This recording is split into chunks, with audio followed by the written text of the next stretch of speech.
बात सुनते हैं और तुरंत उसको समाधान भी कराते हैं, लेकिन ज्यादातर अधिकारी ध्यान नहीं देते।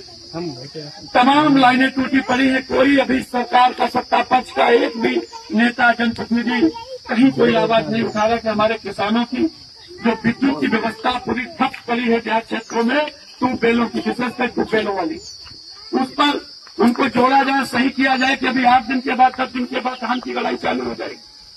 लेकिन हमारे जनप्रतिनिधियों को कोई मतलब नहीं। आप कैसे भी अपनी सिंचाई करो, खाद लाओ, डीएपी लाओ, लाठियां खाओ, कुछ भी करो, आपको रेट भी नहीं मिलेगा। हम ये सब आपको इसलिए समझा रहे हैं कि हमारे देश की रीढ़ की हड्डी कौन है? किसान है। आप सोचिए, जब हमारा किसान ही परेशान होगा, जिस प्रदेश का किसान परेशान होगा, तो आप विश्वास रखिएगा उस प्रदेश की कभी तरक्की नहीं हो सकती। जिस जनपद का, जिस क्षेत्र का किसान परेशान होगा, जिस गांव का किसान परेशान होगा, ना उस गांव की तरक्की हो सकती, ना उस क्षेत्र की, ना उस जनपद की। मित्रों, सबसे बड़ी रीढ़ की हड्डी हमारे देश का और विकास कार्यों को लेकर, चाहे कोई भी विकास का कार्य हो, सबसे आगे किसान होता है। अगर सारा सिस्टम ही किसान पर निर्भर है, अगर किसान खेती नहीं करे, आप कितना भी पैसा कमा लो, आप पूरा घर अपना पैसे से भर लो, अपनी फैक्ट्रियां भर लो, अपनी गोदामें पैसे से भर लो, अगर आपके पास अनाज नहीं होगा, आपका पेट भर जाएगा। आप पैसे नहीं खाओगे, सोना नहीं खाओगे, चांदी नहीं खाओगे। खाने के लिए आपको गेहूं का आटा चाहिए, धान का चावल चाहिए और सब्जियां चाहिए, आलू चाहिए, दाल चाहिए, तमाम सब्जियां चाहिए। वो कहीं न कहीं हमारा किसान अपने आप को धूप में खत्म कर देता है, तब जाकर धरती का सीना चीर कर पैदा करके धूप में, बरसात में, सर्दियों में आपको देता है।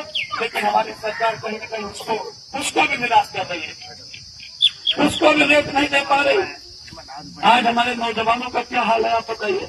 10 साल होने जा रहा है उत्तर प्रदेश में बीजेपी सरकार को, 10 बरस।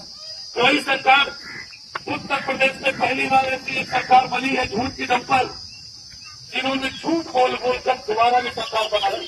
नहीं तो उत्तर प्रदेश में एक सरकार 1 साल में एक बार बनी, 5 साल रही, फिर 5 साल में दूसरी सरकार बन गई, फिर बनी, फिर दूसरी बन गई। लेकिन बीजेपी के लोगों ने झूठ बोलकर दोबारा सरकार बना ली। लेकिन मित्रों, आप बताइए इन्होंने क्या दिया आपसे?